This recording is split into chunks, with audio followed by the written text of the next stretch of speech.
بسم اللہ الرحمن الرحیم۔ السلام علیکم۔ شروع اللہ تبارک و تعالیٰ کے مبارک نام سے جو بڑا مہربان اور رحم کرنے والا ہے۔ پیارے دوستوں، نبی کریم حضرت محمد صلی اللہ علیہ وآلہ وسلم شب معراج میں جب بیت المقدس جاتے ہوئے مصر کے مقام سے گزرے تو آپ کو نہایت اعلیٰ خوشبو آنے لگی۔ آپ نے حضرت جبرائیل علیہ السلام سے پوچھا کہ یہ خوشبو کیسی ہے؟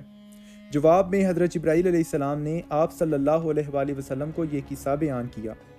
مشاطہ فرعون کی بیٹی کی خادمہ تھی اور خفیہ طور پر اسلام لا چکی تھی۔ ایک دن فرعون کی بیٹی کے سامنے اتفاقاً اس کے منہ سے بسم اللہ نکل گیا۔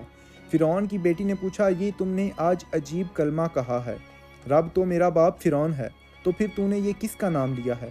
خادمہ نے جواب دیا، فرعون رب نہیں بلکہ رب وہ اللہ ہے جو مجھے، تجھے اور فرعون کو روزی دیتا ہے۔ فرعون کی بیٹی نے کہا، میرے باپ کے علاوہ کسی اور کو اپنا رب مانتی ہے؟ خادمہ نے جواب دیا، ہاں، میرا، تیرا اور تیرے باپ حتیٰ کہ ساری کائنات کا رب اللہ ہے۔ پیارے دوستو، فرعون کی بیٹی نے یہ بات اپنے باپ کو بتائی تو وہ بہت غضبناک ہوا۔ اس نے خادمہ کو کہا کہ تو میرے سوا کسی اور کو کیسے اپنا رب مان سکتی ہے؟ خادمہ نے جواب دیا، وہ خدائے برتر اور بزرگی والا، وہی ہم سب کا رب ہے۔ فرعون نے اسی وقت حکم دیا کہ تانبے کی گائے کو خوب گرم کیا جائے، اور جب وہ تپ کر بالکل آگ جیسی ہو جائے تو ایک ایک کر کے اس خادمہ کے سارے بچے اس میں جلا دیے جائیں اور آخر میں اسے بھی جلا دیا جائے۔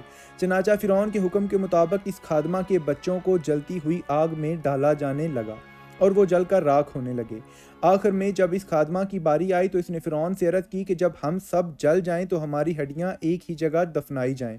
چنانچہ حق کی خاطر اس خادمہ نے اپنے اور اپنے بچوں کی جان دے دی۔ یہ خوشبو اس کی قبر سے ہی آ رہی ہے۔ اللہ اکبر۔ یہ تھی آج کی ویڈیو۔ امید ہے آپ کو پسند آئی ہوگی۔ ویڈیو کو لائک اور چینل کو سبسکرائب کرنا مت بھولیں۔ اللہ نگہبان۔